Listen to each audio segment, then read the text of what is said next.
This is where I live. I'm a housewife. My name is Ellen Jones. That Tuesday in July started out just like any other day the past few months. There was no warning it was to be the most terrifying day of my life. I remember thinking how tired I felt. Even the housework seemed drudgery and so meaningless with George confined to his bed. No one to see or care even. And then I got scared because I knew I was beginning to feel sorry for myself. George was the one who was ill, and he needed all of my thoughts and attention, and above all, my cheerfulness. I tried not to think about us, about George, how he'd changed. I told myself it was just my imagination, that things would be different when he was well and strong again. Then I thought I heard him call. George, did you call? George, are you all right? Yes, Ellen. You want anything? Not now. I've just begun work on an insurance report for the office. Well, call me, dear, if you need me. Okay.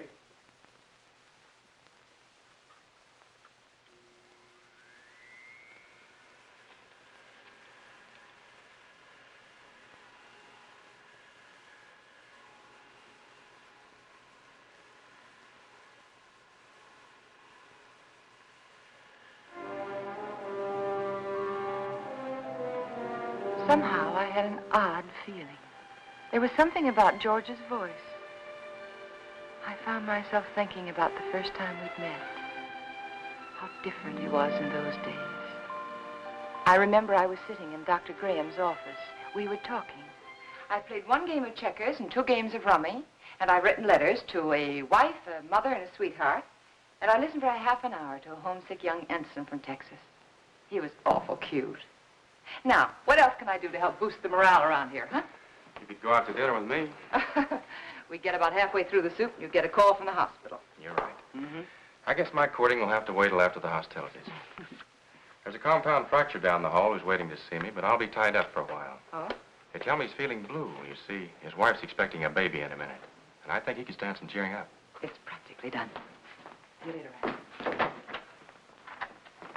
Oh, I'm sorry. They told me I could find Dr. Graham in here. You ought to be along any minute. Why don't you come on in? Sure, thank you. Are you a patient here, sir? In a naval hospital? No. I'm just a friend of the doc's. Flew in last night with the ferry command. The only thing wrong with me is a double-barrel hangover. Too bad. Dr. Graham will be detained, so I'm taking you for an airing. And maybe he doesn't want to go for an airing. He doesn't. There's nothing a woman likes better than shoving a man around.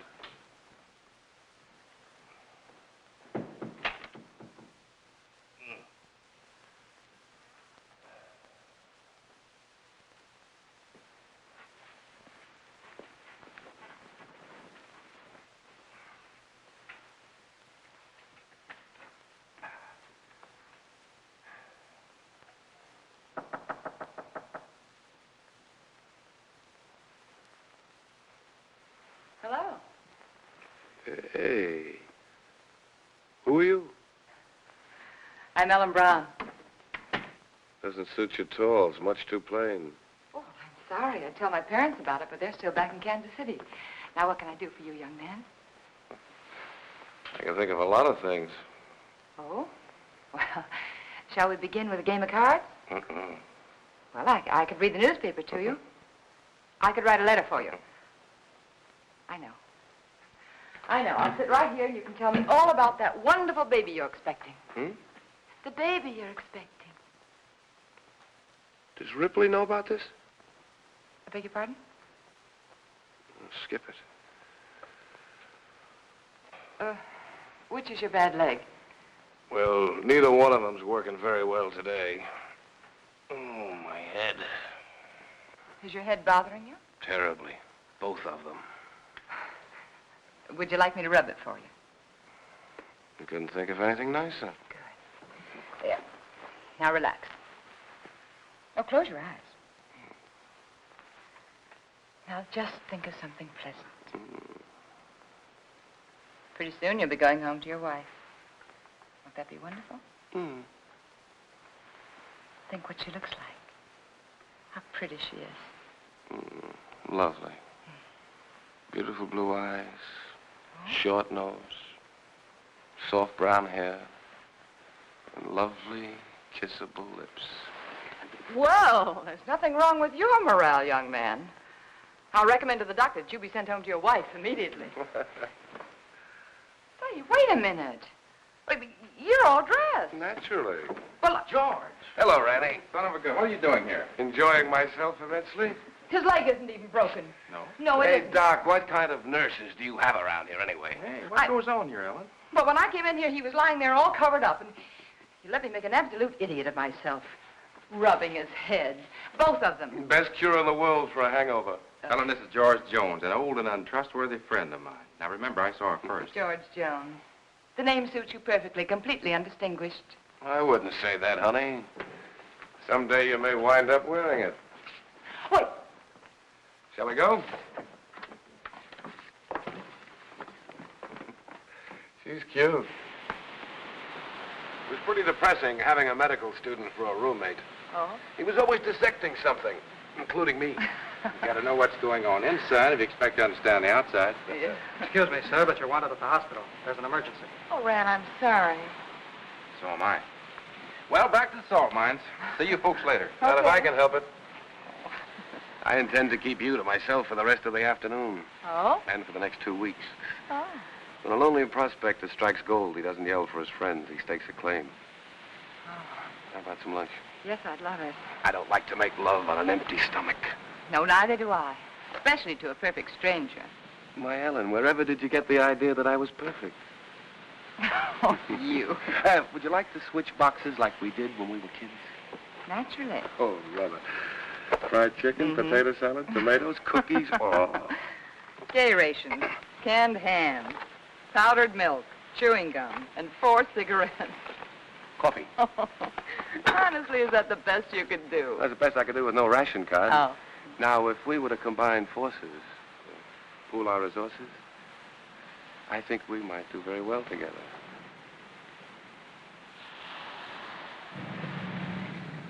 Here we go. All right, George, and good luck. Thanks, Rand. Goodbye, darling.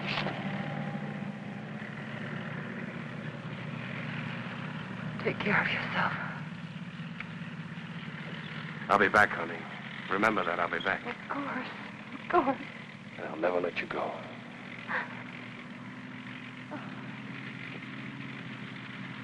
Goodbye, darling.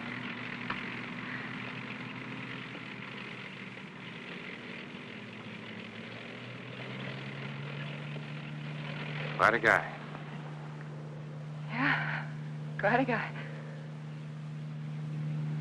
I'm going to marry him, Rand. I'm going to marry him just as soon as he gets back. I figured as much. Are you sure he's right for you, Ellen? Oh, I don't know. It isn't something you think about. It's just something you feel, you know. You can't do anything about it. I know what you mean, Ellen. The guy with wings has it all over us fellas who walk around down here.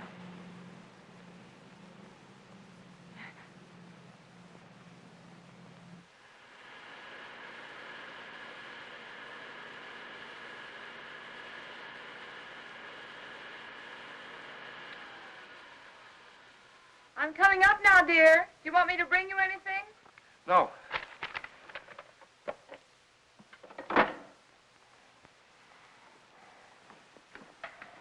You all right? What is it? What's the matter? Get a doctor. Here, take No, not that. Get a doctor. Another doctor, not Graham. But I have to, dear. He is your doctor. Don't argue with me. Don't call Graham. Get another doctor.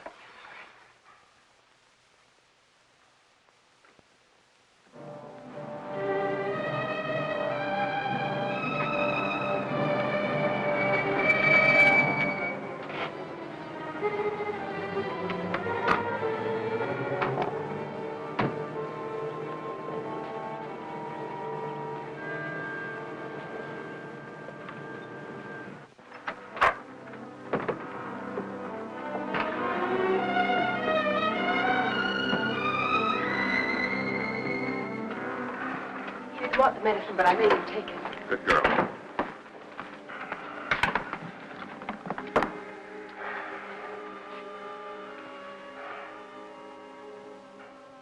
ticking? Sounds pretty good. You're evidently feeling better than when Ellen called. What time is it? 5 after 9, dear. Took you a long time to get here, Annie.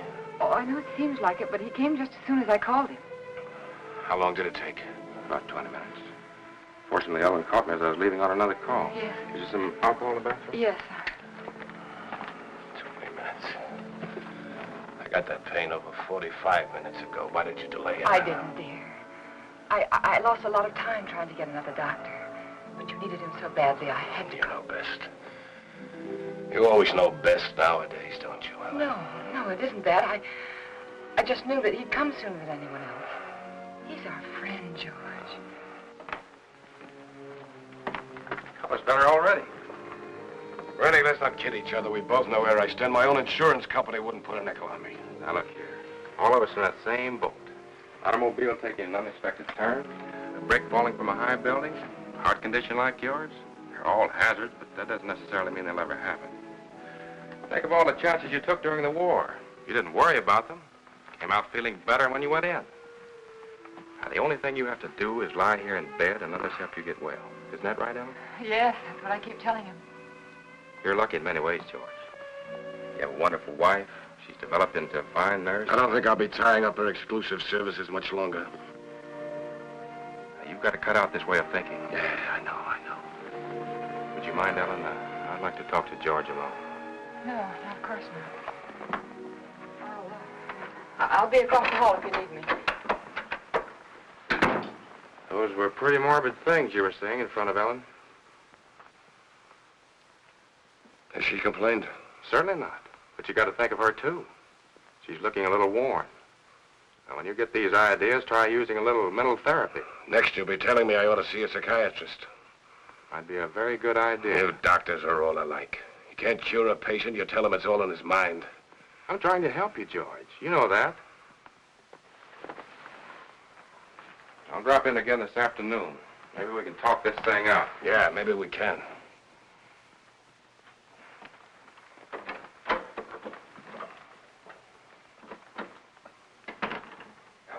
Yes? Come downstairs there. I want to talk to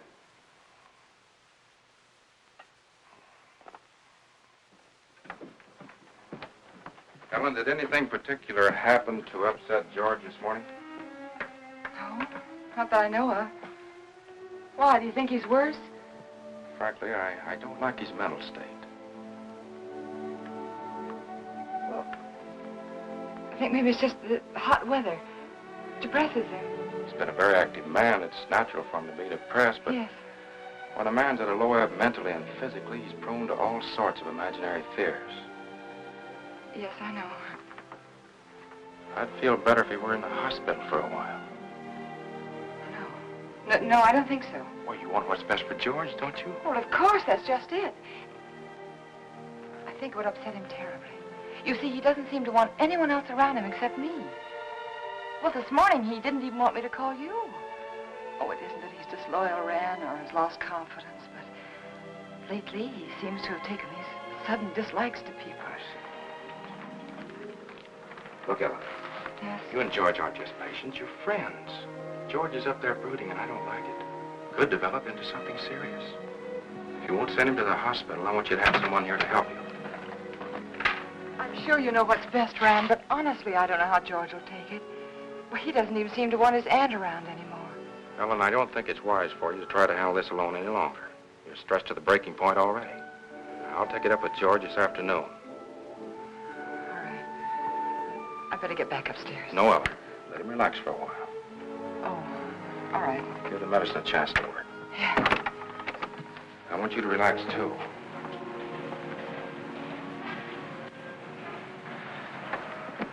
Remember now, you could call me anytime you need me, even if you just think you need me. Oh, thanks. I don't know what I'd do sometimes if I didn't remember that. Goodbye. Goodbye. You're doing fine. Thanks.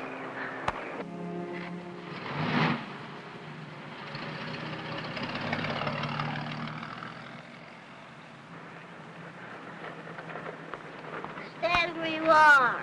Don't move. Oh, you frightened me. Did I? Yeah. Say, what are you all dressed up for? And where did you get that beautiful new tricycle? It's not a tricycle. It's a horse. Oh? A Palomino. My grandpa gave it to me. Oh, he did? Well, it's beautiful, Billy. I'm not Billy. I'm Hoppy. Hoppy? Now, who's Hoppy? Don't you know who Hoppy is? No, I'm afraid I Don't don't. you have television? What? Don't you have television? No. Want to see mine? Sure. Look inside. Well, look at that. See? Hoppy's there, too. Just like in a real television. Why, of course, I know him. That's Hopalong Cassidy. Uh-huh. Well, saved many people today, Hoppy? Oh, 60 or 100. Don't try any tricks now. Oh, I wouldn't think of it. Do you have any cookies? No, I haven't. See, the groceryman hasn't come yet, but I will have later. You know what I do with the bad men? No, what do you do? I dynamite them into little pieces. Shot them, put them in jail. Oh, I don't think the real Hoppy would treat even bad men that way. Well, really what I did was lasso them, tie them up, throw them in jail. Well, that sounds like a lot more work, and more dangerous, too. Had to take care of you, didn't I? Yeah, you sure did. Can I come in? Oh, well, honey, I'm sorry. I'm afraid not. My husband isn't feeling very well today. See? I won't make any noise. If I was eating cookies, I couldn't even talk. No, you couldn't. Well, I'll tell you what you do. After the groceryman comes, that'll be around 12 o'clock, see? You come to the back door very quietly, and I'll have some cookies for you. Okay? Okay. I'll ride my horse up and down and see that no bad people make any noise. Because I'm your friend, aren't I? That's right, Hoppy. You're my friend. Toot-toot. I'm an engine. I'm going to beat that car at the crossing. Toot-toot. Toot-toot. Toot-toot. Toot-toot.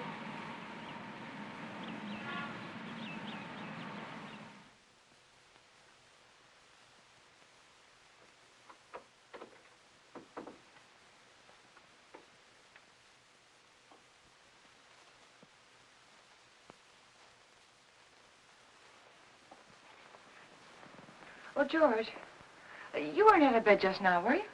No. Oh, it must be the heat. I could have sworn I saw somebody so right... long? What, dear? It took you so long. Sorry, dear. I was talking to Billy. I should say Hoppy. Let me change your pillow. You know, he's the little boy I told you about who just moved into the neighborhood. The one with the glasses, you know. Oh, he's an awful sweet little kid. What were you talking to Rennie Graham about? That's what I'm interested in. We were talking about you, dear. He thinks you worry too much about yourself. If I didn't, I don't know who would.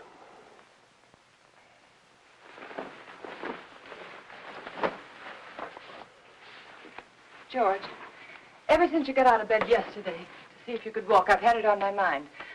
I want you to promise me not to get out of bed again while I'm out of the room. All right, Ellen. Did you call the druggist about getting the heart prescription filled? Yes, dear. He said he'd send it up later in the day. But there's enough there if we need it before. Did you tell him I'd spilled it? No, I didn't. Do you feel well enough for the paper? Yeah. Editorial page? No, just the front page is all right, thank you. Here you are, dear. You look tired, Ellen. Oh, I'm not. Just that it's so hot today. What are you thinking about, Ellen?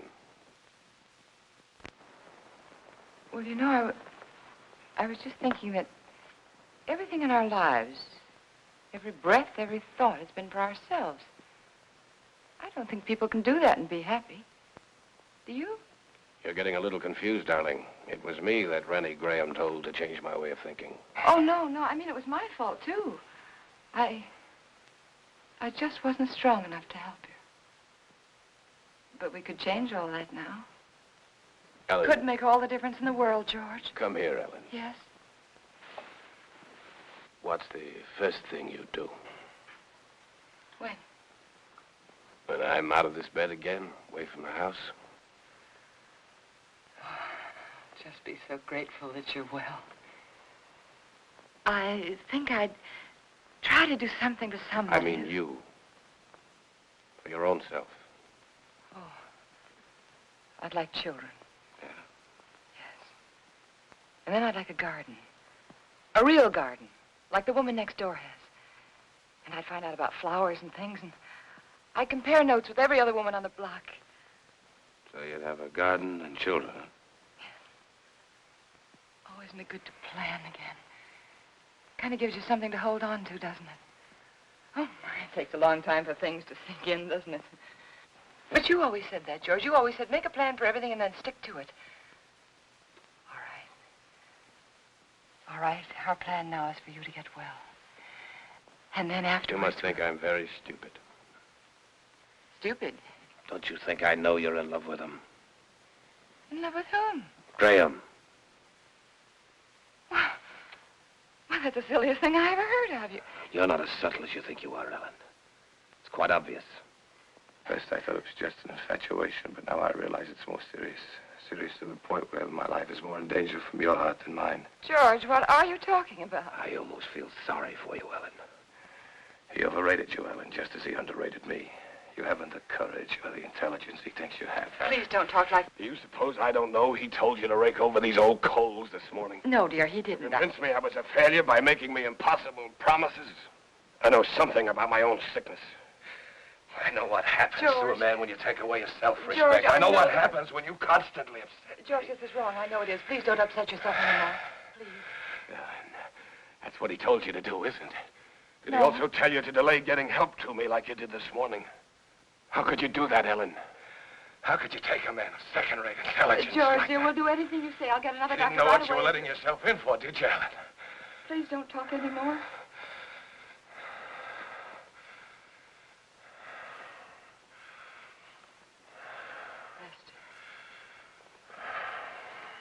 Rest. Oh, George, you just couldn't believe those things you said about Dr. Graham. I don't even want to hear his name.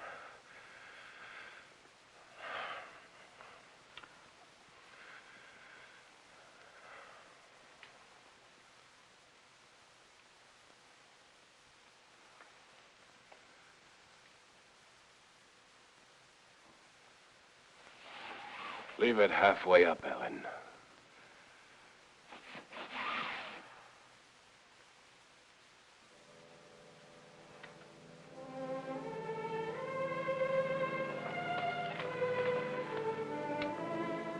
I was so hurt I could hardly keep from crying. But again, I reminded myself that George was terribly ill and he didn't mean it.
I knew I had to keep doing something, anything to keep me from hearing George's words.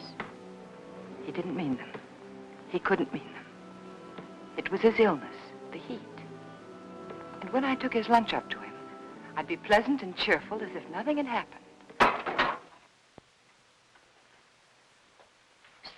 Hey, Oh, hi, Hoppy. What's the matter? Oh, you don't have to whisper now. He's awake. I was just fixing his lunch. Did you come for your cookies? Bubby's just left the bake, but I've already had my lunch. You're not begging. I want to give them to you. There you are. Take the tray. But Say, you catching a cold in this weather? you sound just like my mom. No, I'm not. Oh. I could use something, too. Present for me? Uh-huh. Oh, Hoppy, how nice of you. I wonder what this could be.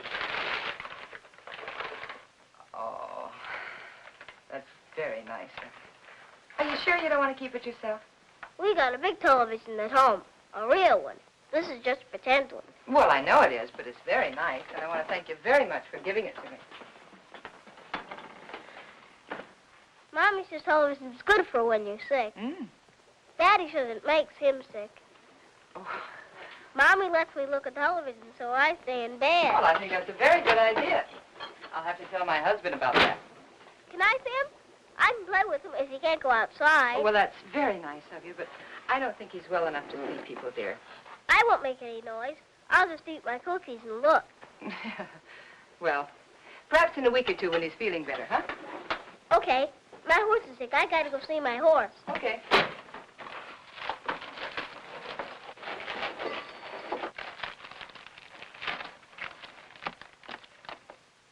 Can I take some cookies for my horse?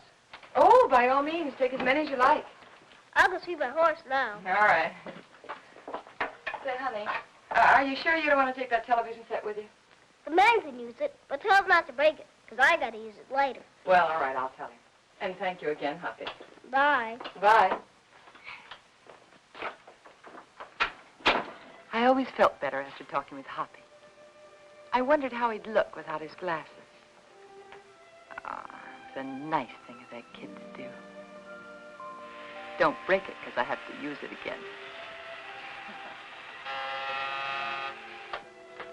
George wanted his lunch. That was a good sign.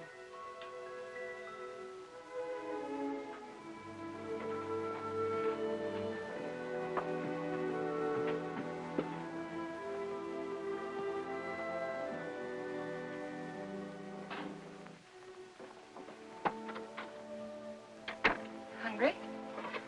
Yes, as a matter of fact, I am. Good. Feeling much better. Hoppy sent you a present. Television set. And he says not to break it because he has to use it later. You two are getting to be great pals, aren't you? Oh, yes, he's a darling little kid. He's so eager to please. Oh, honey, not now. All right. But at least you're going to have clean hands and face before you eat. Ellen, has the postman come yet? What'd you say, dear? Postman, has he come yet? Oh, no. No, he's very late today. Guess it must be the heat. Give him this letter when he comes, please. Dear, I thought you were resting. What's the rest in the way? A relief to get that written. New insurance law affects the Emerson estate. I've got to check over. All right, dear, all right. I'll meet him at the gate. Give it to him. So, how's that? Good. Sure.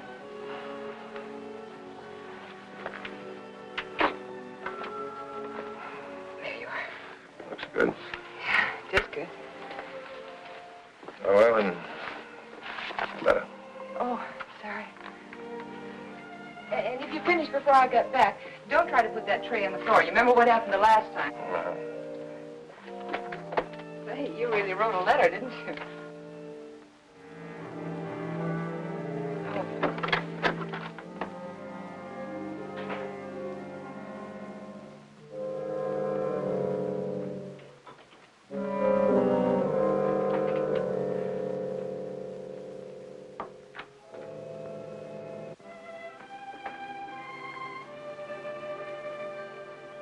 I wanted to stop a minute and chat with neighbors, but I knew George wouldn't like it. He didn't believe in neighbors. And then I saw the postman.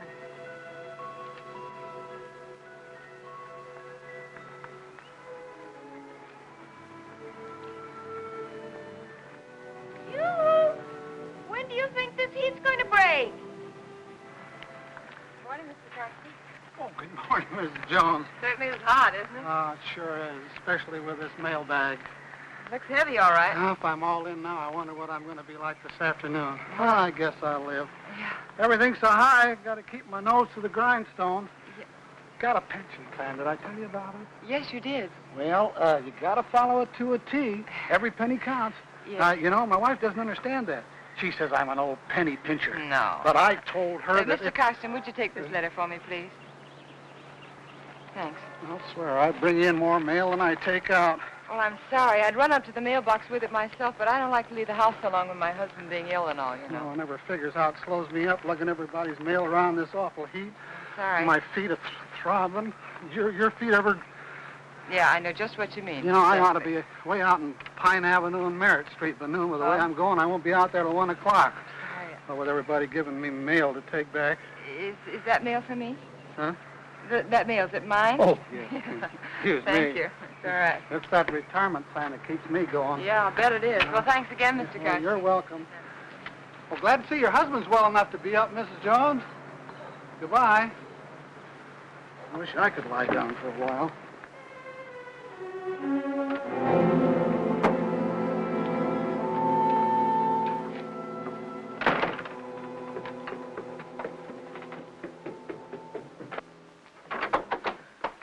George, you were out of bed.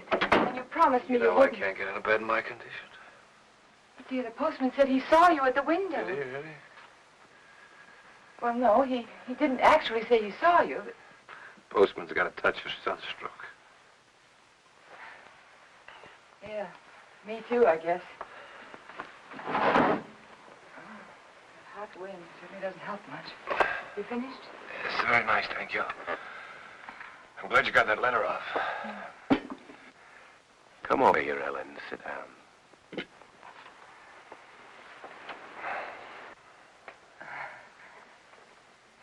Would you like your Aunt Clara to come up and visit for a little while today? It's pretty hot for the old gal. Oh, she'd love it if you asked for her. You're the apple of her eye, you know. I always was. You know, Aunt Clara gave me a toy when I was a kid. A toy I was crazy about. My mother used to tell her she gave me too much, but I can still remember that toy. It was a bottle with a small, absolutely perfect sailing ship built inside of it. You know, I was so crazy about that toy, I wouldn't let anybody touch it. Oh? Not even my mother. One day I was making a garden, making a garden in the backyard.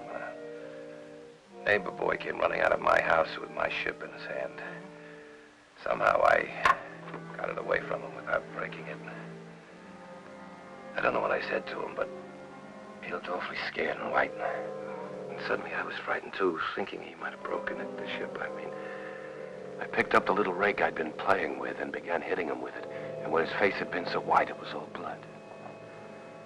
I think I might have killed him if Mother hadn't come out. She took him into the house, into the bathroom, washed his face. They were both so excited that I felt safe. I had my little ship again. When the neighbor boy stopped crying, Mother turned to me and she said, "Give it to him." She sounded so strange and quiet, I knew I had to. He held out his hand. I could see he hadn't learned anything, so I handed him the ship. But just as he was about to take it, I let it drop on the tile floor and I stepped on it. He'd never have known what it was, but somehow or other it was mine. Mine more than it had ever been before. I remembered every little perfect thing about that ship. But to them it was just a mess of broken glass and matchsticks on the bathroom floor. Ellen, you know who that neighbor boy looked like? You know, very much like Graham. Your Dr. Graham was going to find himself in exactly the same position as that little boy. But we're not going to have him here again. But that doesn't change the fact that you're wrong about him. He's been wonderful to you, so thoughtful and given you so much time. Maybe that's because he's a bachelor, huh? No home life. He's been a good friend to us.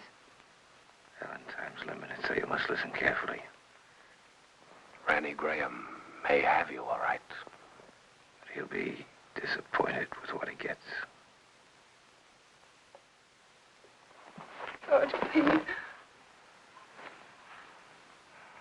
George, I can't let you talk this way anymore. I'll fill this up.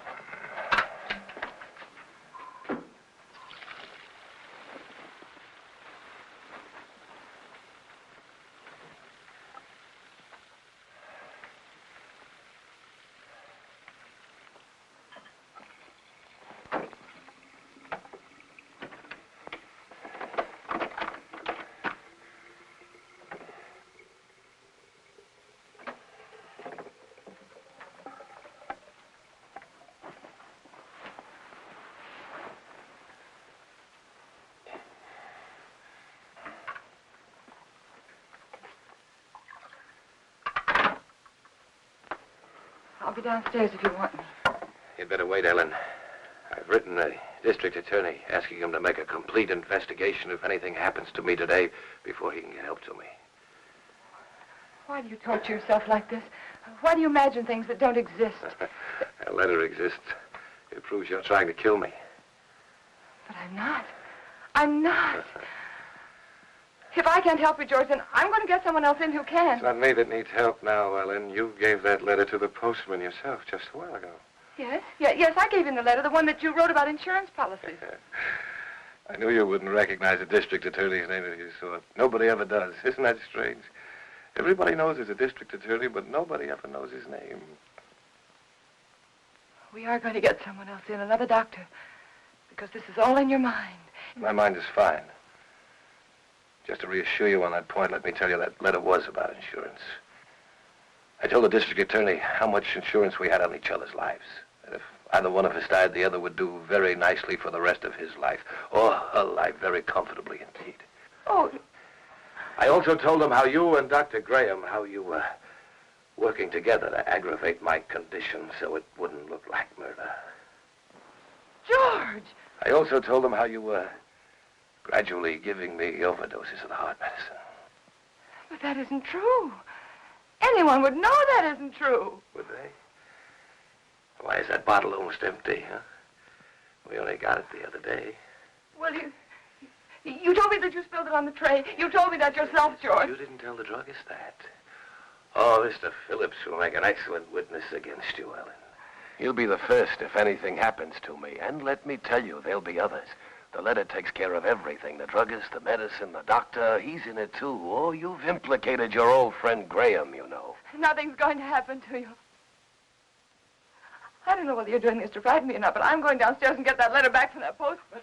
You're not going anyplace anymore, Ellen. Because I'm going to kill you. I decided that definitely this morning.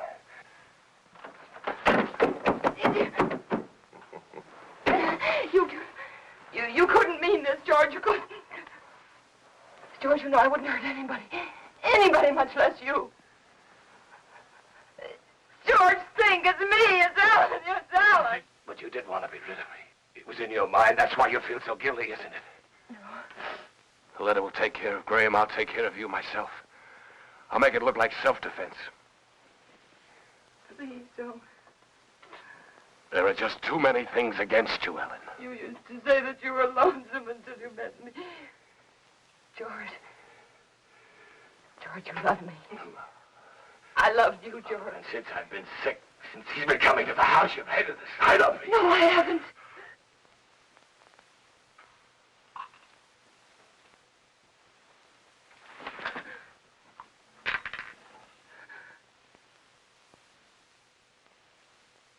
Oh. No.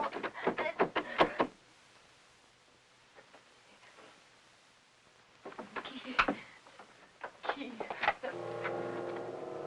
It was one of those awful dreams. The kind I used to have when George was overseas.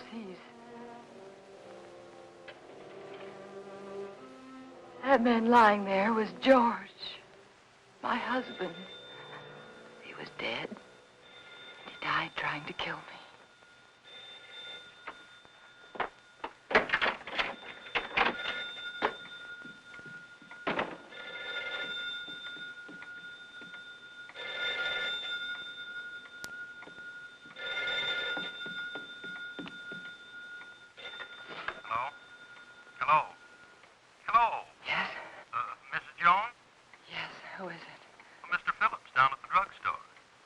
What is it that you want, Mr. Phillips? Well, it's about that heart medicine you want refilled. Yes? Can't refill it without another prescription. I see. We'll just let it go. Let it go? That is, until I talk with Dr. Graham. Oh. By the way, Mrs. Jones, according to my records, you got that prescription filled just the other day. But my husband knocked that bottle over on the tray and spilled it. Oh? You didn't tell me that when you called before. But that's what happened. I promise you that's what happened, Mr. Phillips. All right, Mrs. Jones. You don't have to promise anything. I didn't tell you before because I didn't think it was necessary. Well, it wasn't. Look here, Mrs. Jones, I didn't... George said that Mr. Phillips would be a witness against me. A witness. Got that prescription filled. I'd warn you, that's all. I'll see that you get another prescription. Yes, you just get in touch with Dr. Graham. Oh, why didn't I tell him about George?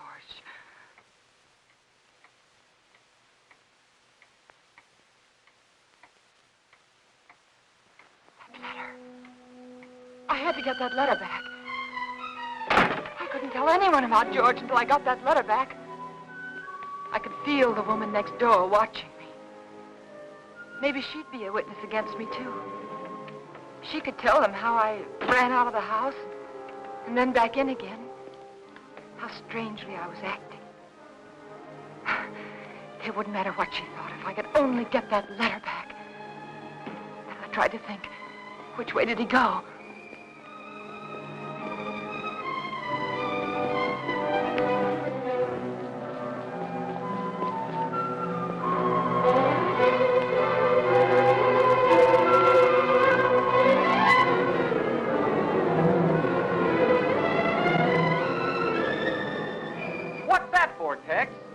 Who knows? The heap needs everything we can put in it. Yeah, but what'll it do? Who cares? Pardon me. Can you tell me, did the postman go by here yet? The postman? Yeah. Yeah, old Oddball plowed his way through here a little while ago. Oh, which way did he go, do you know? That away. Oh, thanks. Yeah, up that way towards Merritt Street. You know. Yeah, I know.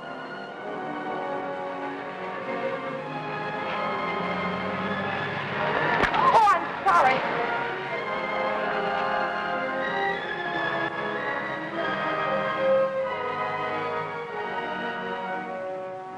That's right. You know, every time I go home at night, I always tell my wife, Laura, if it wasn't for that pension plan of you, I just never get up. I just drop in my tracks one of these days, and that'd settle it. I just never get up anymore, and that's all.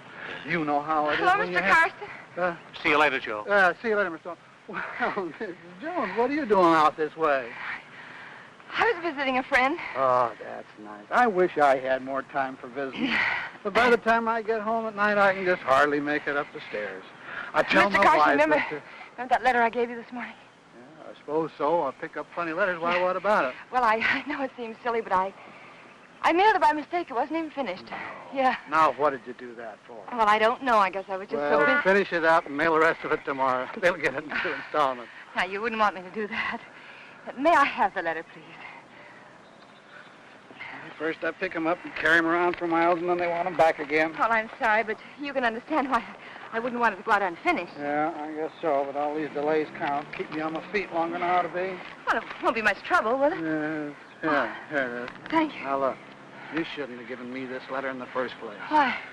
Giving me this letter is just like putting it in the mailbox. Now, you wouldn't expect to get this back from the mailbox, would you? No, but surely you can make this a session. After all, Isn't this fellow the district attorney? Yes. Yes, my husband read about some graft in the newspaper, and he wrote to the district attorney about it. Oh, your husband wrote the letter? Yes. Thought you said you wrote it. Well, what's the difference? He's my husband. Oh, it makes all the difference in the world, Mrs. Jones. But why? It's one of our strictest rules. We can't return a letter to anyone except the person who wrote it. But, Mr. Carson, my husband's sick. You know that, and he sent me to get the letter back. Yes, I know that. Oh, don't be so obstinate. You know it's all right. He's sick. Give it to me. Obstinate. Now, how do you like that? After standing here patiently in all this heat trying to reason with you, you're the one that's being obstinate. You don't seem to realize it's against the rules. Well, what do you care if it is against the rules? I have to care, but you don't. You're not the one who'd get fired. Oh, I'm sorry. I'm very sorry, Mr. Carson. I forgot what it means to you. Your responsibility and all. It must be this terrible heat. Please. I know how anxious my husband is to get that letter back. It was my fault. You see, I mailed it by mistake. He's awfully upset with me. He's very angry with me, Mr. Carson. Couldn't you please help me? Couldn't I please have the letter back? Well, tell what I'll do. Yes? I'm all through the route until this afternoon's delivery, and since it's so important, like you say... Oh, it is. Well, if you'll give me a lift back to town in your car so as I won't lose any more time... I will. I'll go over to your house with you right now and give the letter to Mr. Jones personally. No, you can't. But, Mrs. Jones, this way I'll be sticking to the rules and your husband will get his letter back. But my husband didn't sleep last night. And he fell asleep just before I left, and I wouldn't want to wake him. Trying to do the right thing by everybody concerned. But it seems to me you don't want to cooperate, and I'm not going to risk losing my job for anybody. I'll try to understand. No, I can't talk about it any longer. Can't waste any more time. Do you want me to take the letter to your husband personally, or don't you? No. All right, then I'll take it to the post office like I'm supposed to. You can go down there and get it from the superintendent. Superintendent? Yeah, he's got more authority than I have. Maybe he'll give it to you. I see. But you better not waste any more time. Once I bring the mail in, they send it out right quick. Oh. Once it leaves the post office for delivery, nobody can stop it. The post office downtown? Yeah. Yeah, thanks. Oh, Mr. Carson, how do I get there? The shortest way on. Right on down the boulevard, shortest. You can't miss it. Thanks. How much time do I have, do you think? Oh, about 2:30, maybe a little before. Thank you.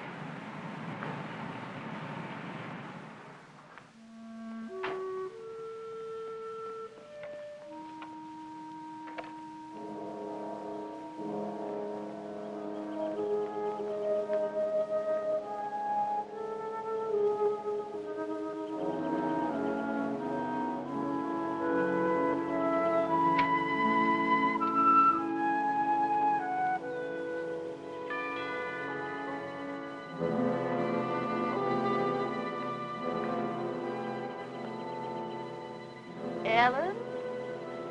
Ellen!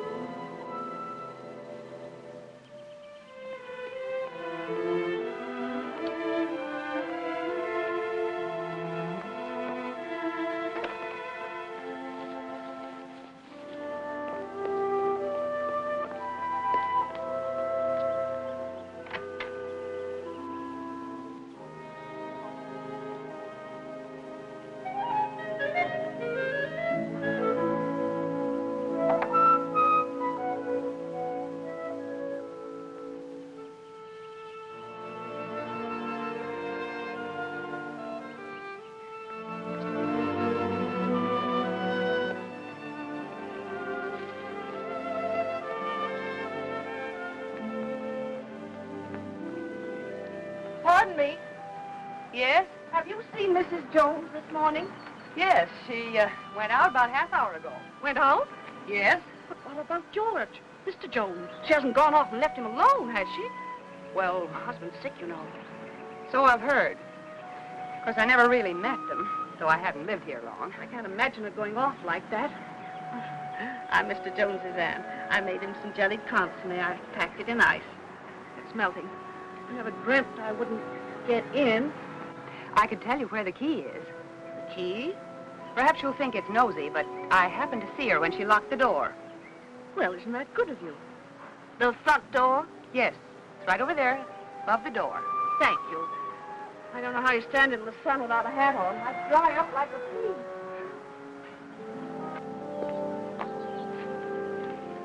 The top of the green shutter, the far side of the door. I found it. If there's anything I can do for you, just call me. You've been very kind. Thank you.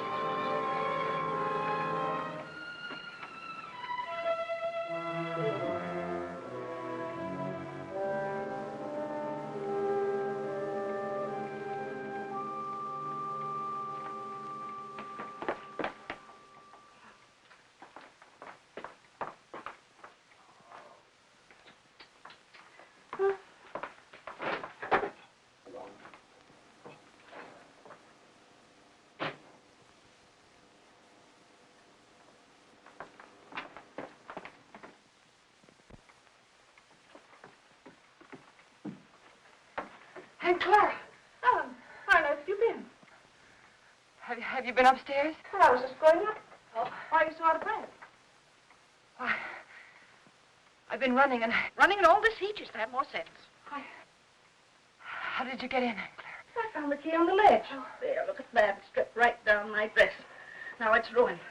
I was worried half to death. I thought something had happened. Happened? I never known you to go off like this. How's George? He's all right. Well, I even rang the bell. Just a jab. Is he taking one of those sedatives? Yes. Oh, people take too much medicine nowadays, if you ask me. When I was a girl, we had homeopathic doctors. Wonder whatever happened to them. Anyway, they gave you very little medicine, and all of it tasted good, even the tonics. And no Barbasils at all. Well, and I never seen you look so tired and worn out. Why don't you ask that doctor to give you something? I'm all right.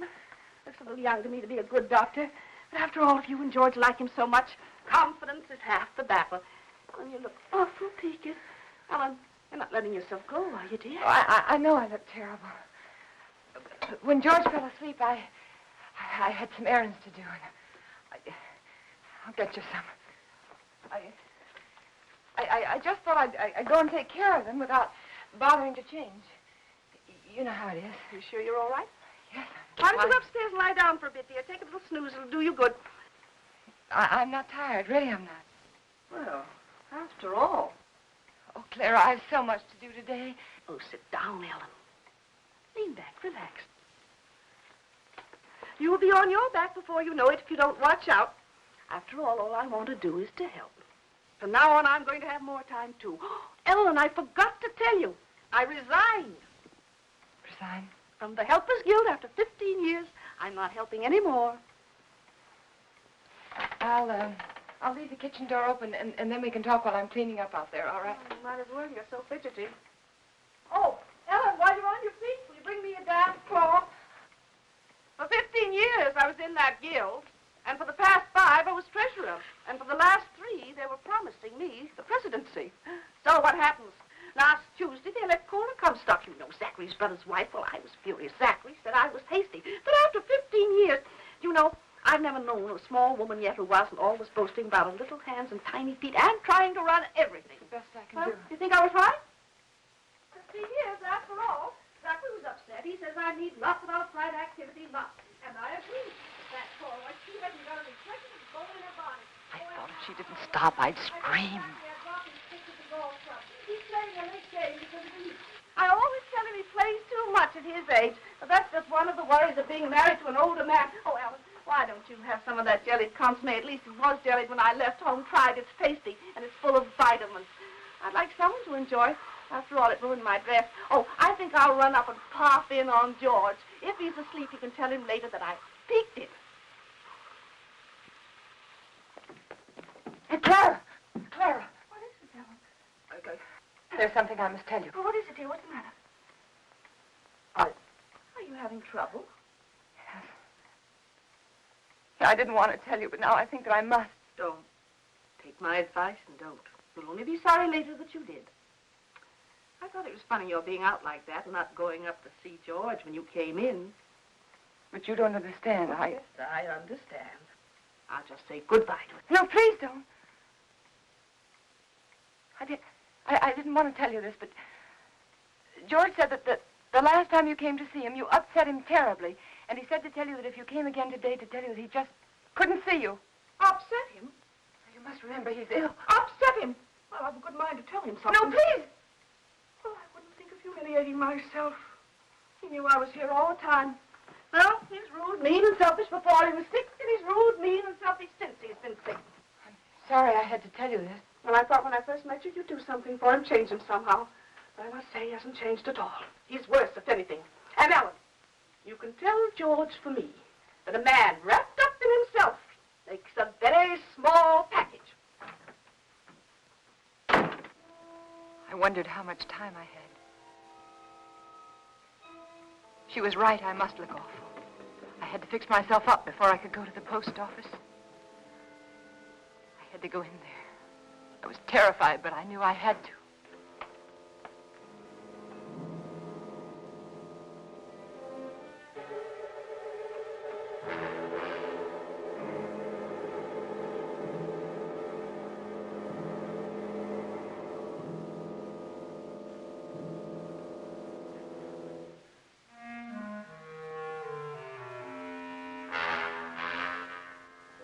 George, he was dead. I mustn't let myself think about it. I mustn't think about anything until I get that letter back. That letter that said I killed him. Maybe it was a dream. No, it wasn't. I must fix my face. I must look presentable. Like any other housewife making a simple request for a letter. A letter that was mailed by mistake.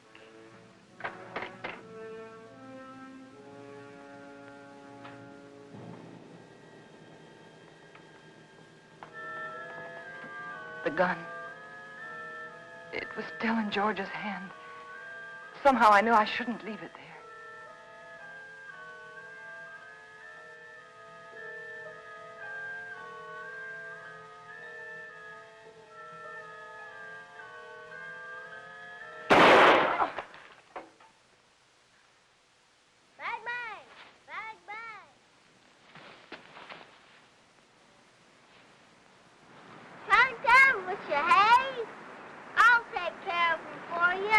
It's all right, Hoppy.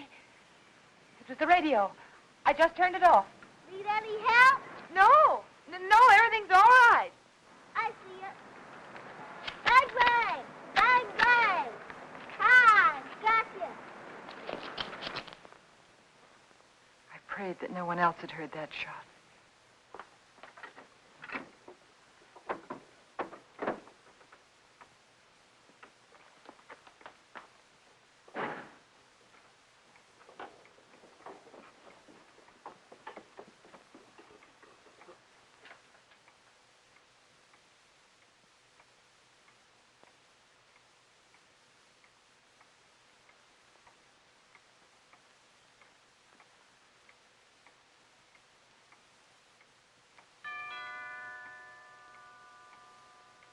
I thought perhaps if I didn't answer, he'd think no one was home and he'd go away. But he didn't. He just rang the bell again and then stood there.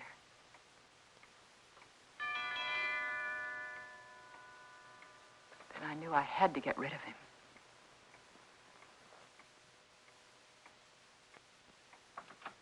Yes? Good afternoon. I'm Mr. Russell. Yes? I'd like to see Mr. Jones. He's expecting me. Expecting? Yes. He telephoned me the other day. Well, there must be some mistake. My husband is not well.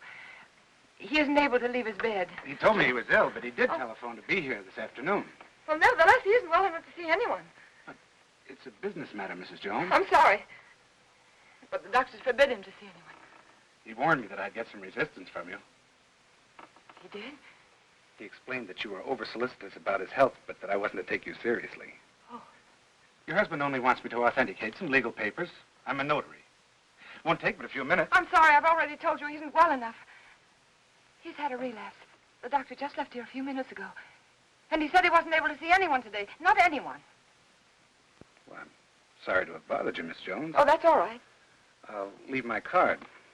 Perhaps you'll call me. Yes. Better. Yes, I'll call you. Good afternoon. Goodbye.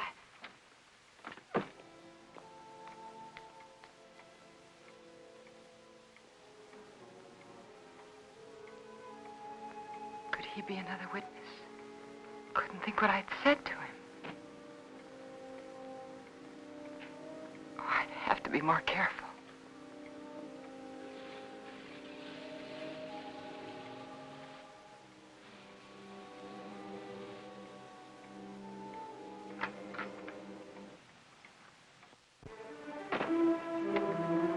Suddenly I remembered what happened the last time.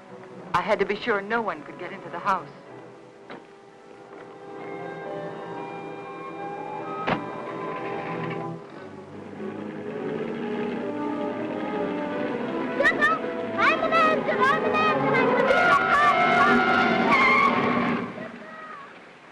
Hi. Been to the crossing, didn't I? Billy, Where are you going? are you all right? Sure. Can I go with? No, you can't. I'm sorry, I'm late. And for heaven's sake, be more careful, will you? Don't you ever do a thing like that again. Do you hear me? Okay. My horse ate up all the cookies. Well, I'll give you some more later on. After that? Yes, after nap. Now, you stay right there in that driveway until I get out. You understand? Okay.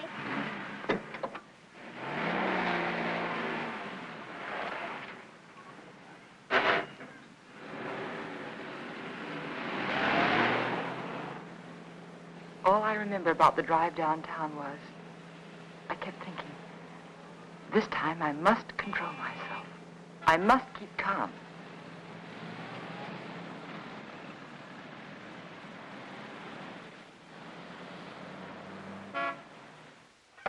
We caught it in plenty of time, Mrs. Jones. It was brought in just a little while ago. Wasn't even processed yet. Then I can have it now? Of course. Heaven. I'm glad we caught it in time for you. My husband will be so pleased to have it back. I'll give you one of our regular forms here. A form? Yes, one of these. Oh. You mean I can't take the letter with me now? Just take the form home to Mr. Jones, have him fill it out, and when you bring it back, I'll have the letter right here, and I'll give it to you. But why is that necessary? Just regulations. Oh. Among other things, it'll give me a chance to compare Mr. Jones's handwriting with the writing on the envelope. Well, I can assure you it's my husband's handwriting. Yes, I'm sure, yes. Yes. But I must have one of those forms for my records.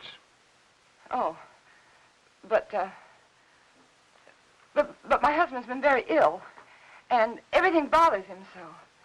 And if I don't have this letter for him when I go home, he'll be awfully upset. Why should he? Well, you see, I'm afraid that he said a lot of very strong things, and he regrets them now. You can explain to him that it won't be delivered. It'll be held right here till the form comes back. Yeah, but it's so hard to reason with a person who's ill. Well, you know how it is. They exaggerate the importance of everything. And what with his heart condition, I wouldn't want to take a chance. Really, I must have the letter for him when I go home now. I must. Mrs. Jones, I think I can take a chance. I'll let you fill out the form for your husband. Oh, that's very nice. On one condition. I, of course, must make sure the contents of the letter. What do you mean? It'll be strictly confidential, but of course the letter must be opened and read. Open the letter? Yes, to make sure that it is the letter to the district attorney, as you say. No, you can't. I beg your pardon. I won't have anyone prying into my husband's mail. Prying? I want that letter back, you understand? Unopened. Mrs. Jones, I was about to tell you, if you'd let me finish, that I would call your husband for you. Explain the situation reasonably and ask his permission for you to open the letter, not me. I'm sorry. I'm very sorry. I didn't mean to say that. But you don't seem to understand. No, I don't understand, Mrs. Jones. And I have no alternative but to send the letter on through to the distributing room. Good day.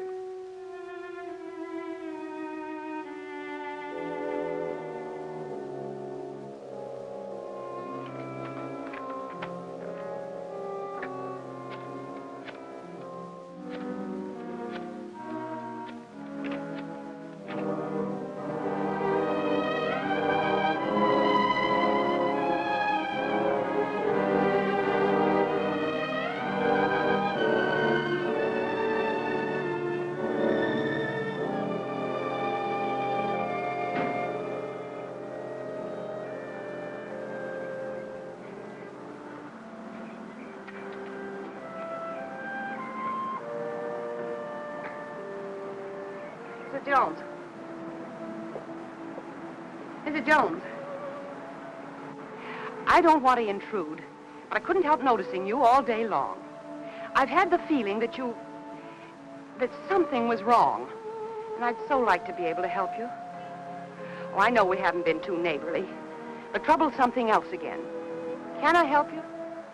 Is there something I can do for you? Of course, I know you're anxious to get up to your husband, so you run up and see if he's comfortable and settled, and then you come over. Or call me. I'll be waiting for you. She was kind. She might have been my friend. She might have helped me.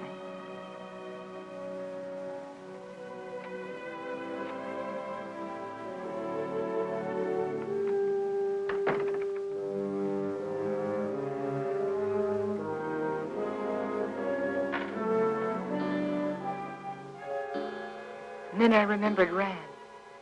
He said he was going to stop in again to see George. I couldn't let him do that. He mustn't come here again. Ever.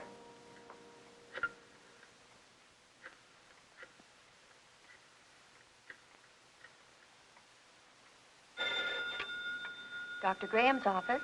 Hello, this is Mrs. Jones. Is Dr. Graham there? Oh, he isn't here, Mrs. Jones. Can you locate him, please? It's urgent. If it's an emergency, I could trace him through his house calls. Please do. It's very important that Dr. Graham doesn't come here today.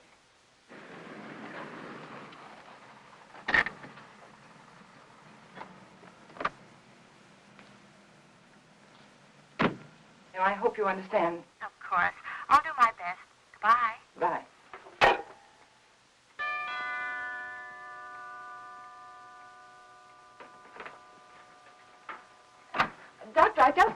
Medicine, I just told your nurse that I... Well, George felt he wanted to consult another doctor. And I did, too. And he just left, and I really think it would be better if you didn't see him again today. Oh? What doctor did you call? Oh, I'm sorry, I've forgotten his name. I called the lady next door for her doctor, and she gave me his telephone number, and George liked him very much. I see. Yes. Is he a heart specialist? Yes. That is, I think so. Mm-hmm. What was his diagnosis? I don't know. But really, George is feeling much better. I'll call you tomorrow. Now, wait a minute. What's happened, really? Well, you see, after... No, please don't, please. Don't go up there. It's better for everyone if you just don't go up there.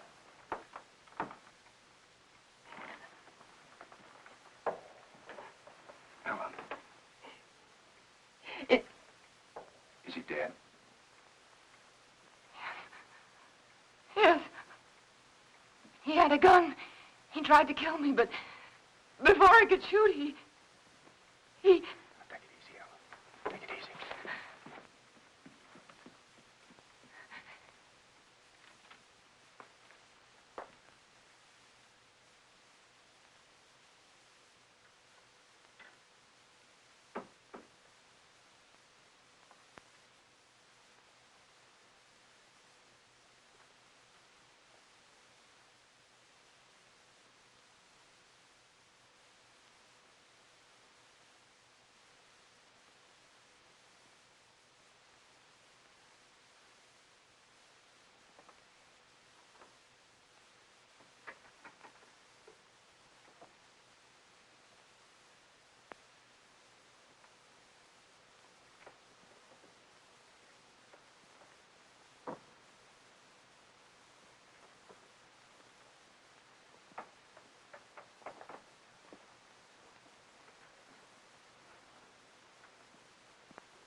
And so I took the gun out of his hand, and I hid it. I had to. It looked as though he died protecting himself from me. All right, Helen, but why didn't you want me here? I don't know how to tell you. That letter said that we planned his death together. That you told me to aggravate his condition, to give him overdoses of his heart medicine. And if they come here and find you here, they'll think it's true, just like George said. Helen, his mind was going. I tried to tell you this morning. He wasn't responsible. They won't believe me. How could they? I did everything wrong. Everything, just like he said I would. The druggist, and then the postman, and then the superintendent, and I even lied to his aunt. They'll all think I was guilty, all of them. You're not guilty, Helen. Remember that. Oh, I know. The police will be here any minute now. You better go. You better go right now. Helen, where are you going? I don't know. There's no sense in running away now. Go to the door. Helen. Go to the door.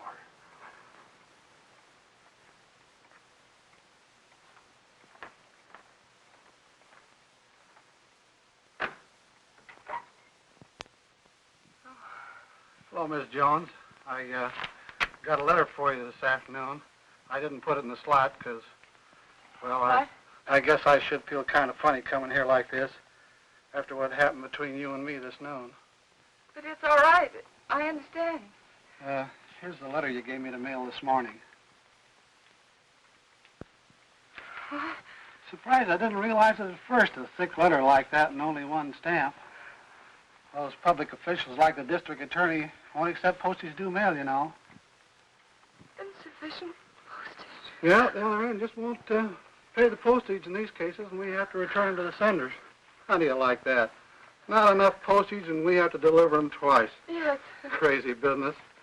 You know, some folks might think I'm stingy. I know these extra stamps cost only just a few cents, but yes, I understand. if I multiply you by everybody else... Yes, I understand. And thanks again for the letter, Mr. Carson. Oh, that's all right. Goodbye. And thanks again, Mr. Carson, for bringing the... Welcome.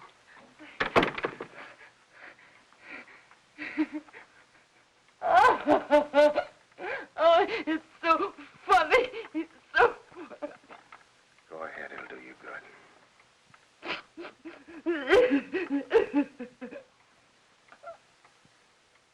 You know, I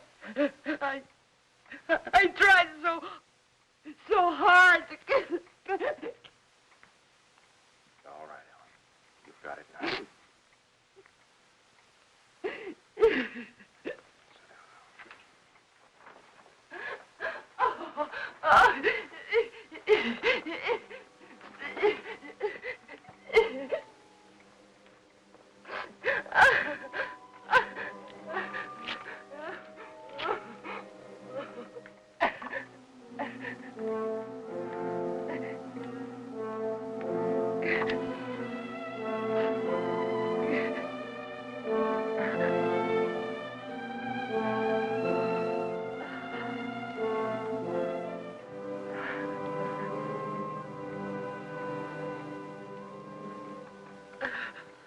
And then I knew what people meant when they said their heart was broken.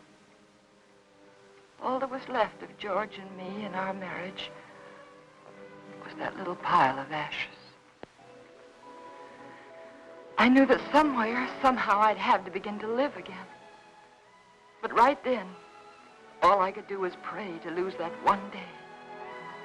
That one terrifying day.